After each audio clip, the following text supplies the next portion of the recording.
को नमस्कार। आप सभी का स्वागत है। आज इस वीडियो के द्वारा मैं श्वेता जी जो चंपा छत्तीसगढ़ के रहने वाली हैं, उन्होंने अपनी बर्थ डिटेल भेजकर जानना चाहा है कि उनका विवाह या शादी कब होगी। उनके द्वारा बताए गए समय के अनुसार उनकी जो कुंडली बनती है वो कर्क लगन की बनती है। ग्रह स्थिति इस प्रकार है कि लगन में शनि, दूसरे भाव में शुक्र, तीसरे भाव में सूर्य, मंगल, चंद्र, गुरु, चौथे भाव में केतु और बुध हैं और दसम भाव में राहु है। ये आपकी कुंडली की ग्रहों की स्थिति है। देखिए, आपका जन्म कर्क लगन में तथा हस्त नक्षत्र के चतुर्थ चरण में हुआ है। आपकी जन्म राशि कन्या है तथा वर्तमान में आपको राहु की महादशा चल रही है जो 7/4/30 तक रहेगी। 7/4/30 तक आप राहु की दशा में रहेंगे। कुंडली में कालसर्प योग भी है, राहु केतु के बीच सारे ग्रह हैं, कालसर्प योग भी बना हुआ है तथा लगन में बैठे हुए शनि सप्तम भाव को देख रहे हैं जो पति का भाव है, पति का स्थान है। आपका प्रश्न शादी का है। शादी के लिए हम सप्तम भाव को देखेंगे, पंचम भाव को देखेंगे, नवम भाव को देखेंगे और चतुर्थ भाव को देखेंगे। इनका अध्ययन करेंगे। उसके बाद शादी की स्थिति स्पष्ट होती है। देखिए, कर्क लगन होने की वजह से आप देखने में आकर्षक व्यक्तित्व आपका होगा। दूसरे भाव में शुक्र आपको आकर्षक पूर्ण चेहरा देता है।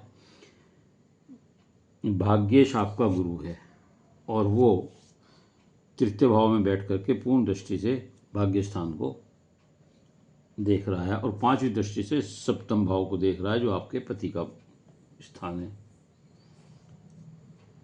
और चंद्रमा और सूर्य भी यहाँ से बैठ करके और मंगल, ये सब इसके आपके भाग्य स्थान को देख रहे हैं। ऐसे लोगों का भाग्योदय, क्योंकि भाग्य स्थान पर 4 ग्रहों की दृष्टि है, तो इस प्रकार आपका भाग्योदय 16/17 साल में होगा। 22 से लेकर के 25 वर्ष तक के बीच में होगा और 28वें वर्ष में होगा। इन वर्षों में आपको भाग्योदय होगा। आपको कई बार अपॉर्चुनिटी भाग्योदय की मिलेगी। इसी अवधि में ये जो भाग्योदय का काल है, वर्ष हैं, इन्हीं में आपका विवाह और जॉब की समस्या का समाधान भी हो सकता है। देखिए, सप्तम भाव का स्वामी शनि, जिसका संबंध अष्टम से भी है और लगन में बैठ करके पति स्थान को देख रहा है, इसकी शनि की दृष्टि कुरु होती है, हालांकि उसका अपना घर है।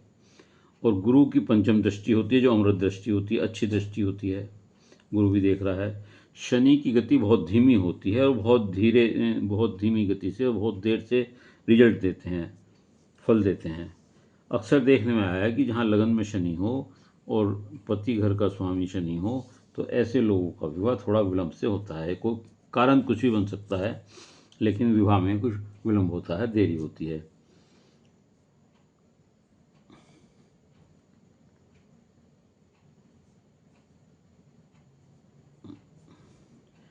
शनि का उपाय करें आप। पीपल के पेड़ पर शनिवार के दिन सूर्यास्त के बाद सरसों के तेल का दीपक जलाएं।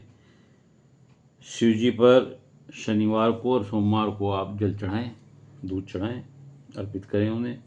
सोमवार का आप व्रत भी रख सकते हैं। और काल सर्प दोष के लिए भी आपको शिव जी पर जल और दूध से अभिषेक करना चाहिए। यथासंभव हो अगर आप ये कर लें तो निश्चित तौर से आपको फ़ायदा होगा और समय अवधि के अंदर आपके सब काम पूरे होंगे।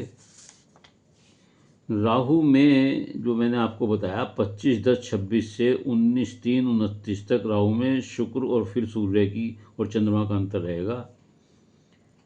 यदि जो मैंने पहले वर्ष आपको बताए हैं उस बीच आपका विवाह नहीं होता है तो इस अवधि में जो 25/10/26 से लेकर के 19/3/29 तक की अवधि बताई है, जिसमें राहु में अंतर आपके ये शुक्र का, सूर्य का और चंद्रमा का होगा, इसमें आपकी शादी अवश्य होगी। तो मैं समझता हूँ कि आपको अपने प्रश्न का उत्तर मिल गया होगा। यदि आपको ये वीडियो अच्छी लगी हो तो इसे लाइक करिएगा, शेयर करिएगा, कमेंट्स बॉक्स में जाकर अपने विचार लिखिएगा। इसके अलावा यदि किसी और का कोई प्रश्न हो तो वह मेरे चैनल को सब्सक्राइब करते हुए अपनी डिटेल भेजकर एक प्रश्न पूछ सकता है। उत्तर अवश्य दूंगा। उत्तर के लिए थोड़ा सा आपको धैर्य से इंतजार करना पड़ेगा, क्योंकि प्रश्नों की संख्या बहुत अधिक है और मैं क्रमवार ही उसके उत्तर दे रहा हूँ। धन्यवाद।